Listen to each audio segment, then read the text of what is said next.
जातीय जनगणना प्रयागराज में उमेश पाल हत्याकांड और मायावती के ट्वीट को लेकर भाजपा सरकार में कैबिनेट मंत्री संजय निषाद ने विपक्ष पर जमकर हमला बोला।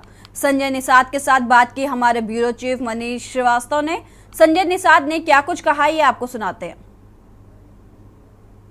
उत्तर प्रदेश सरकार के कैबिनेट मंत्री संजय निषाद जी हमारे साथ हैं और लगातार हम उस पर बात करें। अगर हम इलाहाबाद की घटना पर प्रयागराज में जिस तरह से हमला हुआ था उमेश पाल पर, सर जिस तरह से हमला हुआ उमेश पाल पर और हत्या हुई, उसको लेकर के आप क्या मानते हैं? क्या अपराधियों को संरक्षण दिया गया पहले से, इसकी वजह से इस तरह की घटना हुई? मैं तो अपनी सरकार और माननीय मुख्यमंत्री को धन्यवाद दूँगा कि यही अधिकारी पहले भी थे, कैसे संरक्षण देते थे सरकार संरक्षण, और हमारी सरकार में कैसे सज़ा मिल रही है।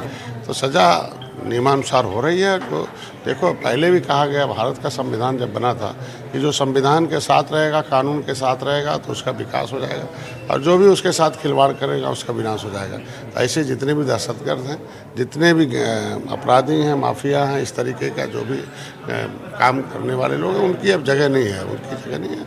अब भारत के उत्तर प्रदेश की जनता के साथ जो उनको हमसे उम्मीद है, उनको न्याय दे सकें, सुरक्षा दे सकें, विकास दे सकें, शिक्षा, स्वास्थ्य, रोजगार दे सकें, उसके लिए कंकल्प में हमारी पार्टी काम कर रही है। तो 193 जातियाँ, वो जिसको criminal tribes act inquiry committee 1949-50 जो अंथा समय नंग्यार के अध्यक्षता में बनी थी, उसकी रिपोर्ट के अनुसार ये जातियाँ कहाँ रहेंगी? बताइए, जिन्होंने देश को आज़ाद कराया, संविधान बनाया, और वो ठोकर खाएंगे, बाकी नेता मलाई खाएंगे। अरे सदन उनके लिए बना है जिसके लिए मुगलों अंग्रेजों ने सताया, पिछली सरकारों ने सताया, उसका सदन में चर्चा होना चाहिए कि उसको स्थान मिलना चाहिए। उनके उन जातियों के साथ जिन पार्टियों ने भेदभाव किया वो खुलासा होना चाहिए। और वैसे लोगों के यहाँ सदन चर्चा करने, उनका कहाँ स्थान कहाँ गिनेंगे? एसटी में गिनेंगे, ओबीसी में गिनेंगे कि एससी में गिनेंगे? क्योंकि वो 2013 तक ऐसी जातियों को अनुसूचित जनजाति की पढ़ाई लिखाई में उनको मिलता था। ये चीफ सेक्रेटरी भारत सरकार का निर्देश था।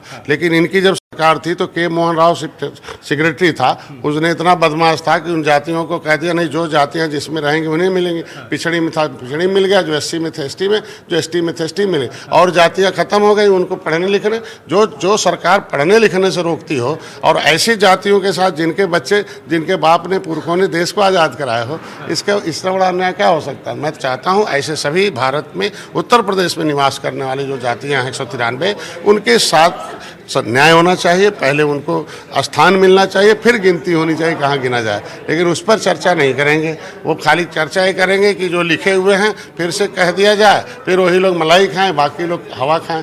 ऐसा नहीं चलेगा। अब वो जातियों तो सरकार में है समय, और आपके पास तो अगर हम कहें कैबिनेट मंत्री का दर्जा भी है अब तो आप प्रमुखता से इस बात को क्यों नहीं? पर हमसे ज़्यादा कौन उठाता होगा? हम प्रधानमंत्री तक जाते हैं ज्ञापन लेके, आपने देखा होगा, कहते हैं गृह मंत्री तक जाते हैं। आज हमारी सरकार उसके लिए सर्वे करा रही है कि सदन में चर्चा कब होगी? अभी सरकार ने सर्वे शुरू कर दिया, आप सर्वे रिपोर्ट आने दीजिए। अभी सरकार ने निर्देश जारी किया कि ऐसी विमुक्ति जातियाँ, जो विमुक्त जनजातियाँ हैं, जो काले कानून से प्रभावित थी, उनको जो मुक्त किया गया था, डिनोटिफिकेट किया था, ऐसे जातियों की दशा कैसी है, कहाँ है, किस दशा में, कौन सी योजनाएं दी जाए जिससे उनका जीवन स्तर सुधार जाए।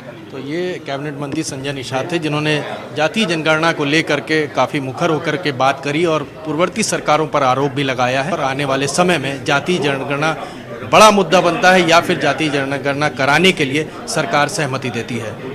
लखनऊ से कैमरामैन जैदी के साथ मनीष श्रीवास्तव की न्यूज़।